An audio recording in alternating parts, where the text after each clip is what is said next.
لله رب العالمين والصلاة والسلام على رسوله الكريم وبعد. أعوذ بالله من الشيطان اللعين الرجيم من همزه ونفثه ونفثه. بسم الله الرحمن الرحيم. فمن حاجك فيه من بعد ما جاءك من العلم فقل تعالوا ندعو أبناءنا وأبناءكم ونساءنا ونساءكم وأنفسنا وأنفسكم ثم نبتهل فنجعل لعنة الله على الكاذبين. إن هذا هو القصص الحق وما من إله إلا الله وإن الله لهو العزيز الحكيم. پچھلی آیتوں میں اللہ رب العالمین نے حضرت عیسیٰ علیہ السلام کی مثال بیان فرمائی کہ حضرت عیسیٰ علیہ السلام کی پیدائش بھی حضرت آدم ہی کی طرح ہے. اللہ نے دونوں کو بھی مٹی سے ہی پیدا کیا اور اللہ ہی کے حکم سے یہ دونوں دنیا میں وجود میں آئے.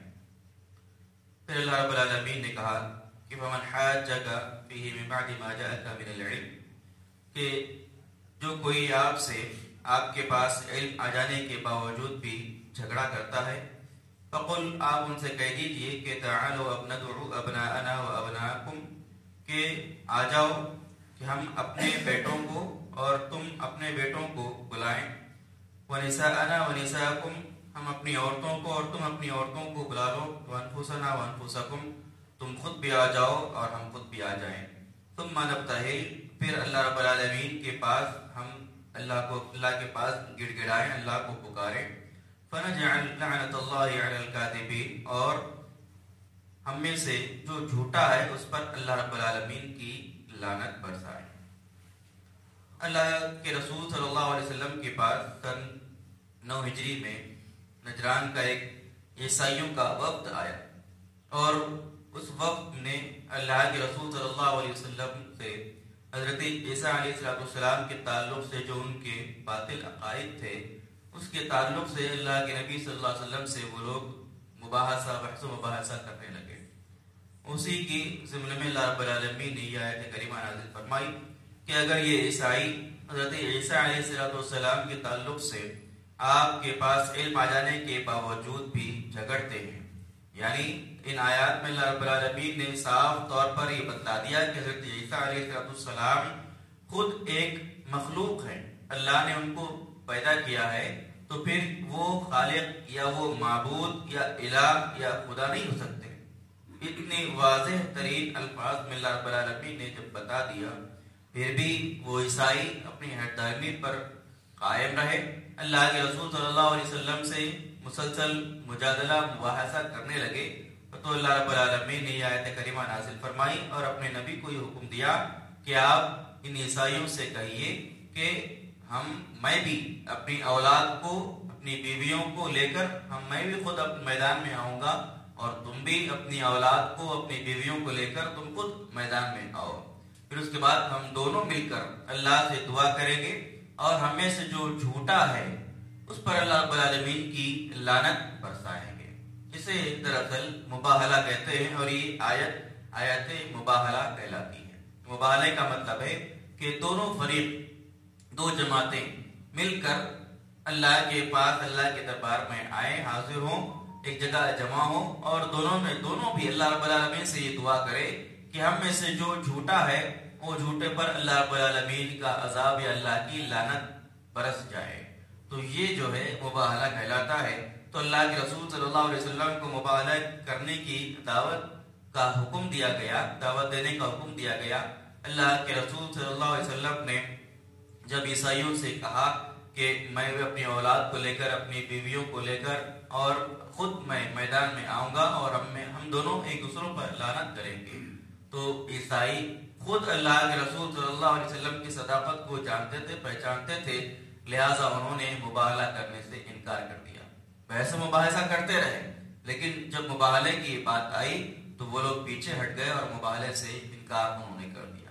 اس کے بعد وہ لوگ راضی ہو گئے اور اللہ کے رسول سے کہا کہ آپ جو فیصلہ ہمارے تعلق سے کرتے ہیں کریے، ہم کو وہ منظور ہے. اللہ کے رسول صلی اللہ علیہ وسلم نے پھر ان پر جزیہ، ٹیکس نافذ کیا، اور حضرت ابو عبیدہ بن جراح رضی اللہ تعالی عنہ جو کہ امین هذه الامہ ہیں، یعنی اس امت کے امین، امانت دار ہونے کا لقب حضرت ابو عبیدہ بن جراح رضی اللہ تعالی عنہ کو حاصل ہے۔ اللہ کے رسول صلی اللہ علیہ وسلم نے حضرت ابو عبیدہ بن جراح کو ان کے پاس نجران کو ٹیکس لینے کے لیے ان کے لیے مقرر کیا، اور وہ ہمیشہ جاتے تھے اور وہاں سے غلہ ٹیکس کی شکل میں لے کر آتے تھے۔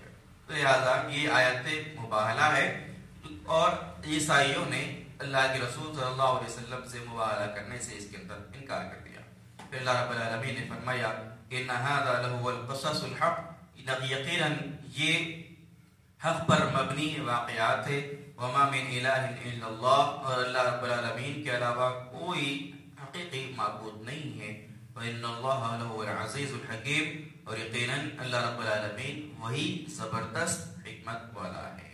اللہ رب العالمین نے کہا کہ یہ واقعات جو سنائے جا رہے ہیں یہ حق پر مبنی واقعات ہیں، یہ کوئی من گھڑت واقعات نہیں ہیں، بلکہ حق پر مبنی واقعات ہے کہ جس کے اندر ایک پڑھنے والے کے لیے اور سننے والے کے لیے عبرت کی نشانی ہے۔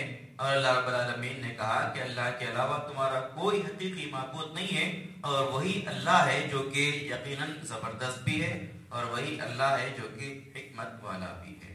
پھر اللہ نے کہا کہ فَإِن تَوَلَّوْا فَإِنَّ اللَّهَ عَلِيمٌ بِالْمُفْسِدِينَ، اگر تم اعراض کرتے ہو تو یقیناً اللہ رب العالمین فساد مچانے والوں کو بہترین جانتا ہے۔ یعنی جو کوئی آدمی دنیا کے اندر اپنے شرک سے یا اپنی بدعات سے، اپنی خرافات سے، اپنی بدعقیدگیوں سے دنیا میں اگر فساد پھیلاتا ہے تو اللہ تعالیٰ اس کو جانتا ہے۔ جب اللہ تعالیٰ اس کو جانتا ہے تو اللہ اپنے علم کے مطابق قیامت کے روز ان لوگوں کے درمیان فیصلہ بھی کرے گا۔ تو یہ اللہ کا جاننا حقیقی معنی میں انسانوں کے فیصلہ کرنے کے مترادف ہے۔ انسانوں کے درمیان اللہ رب العالمین اپنے علم کے مطابق فیصلہ کرے گا، اور اللہ تعالیٰ کا علم کوئی کچا یا کوئی ناقص علم نہیں ہے۔ اللہ رب العالمین کا علم تامہ ہے، علم کامل ہے۔ اللہ رب العالمین سے دعا ہے اللہ تعالیٰ ہم تمام کو قرآن مجید کی آیات کو پڑھنے، سیکھنے، سمجھنے، اس پر عمل کی توفیق عطا فرمائے، آمین۔ سبحانک اللہم و بحمدک، اشہد ان لا الہ الا انت، استغفرک و اتوب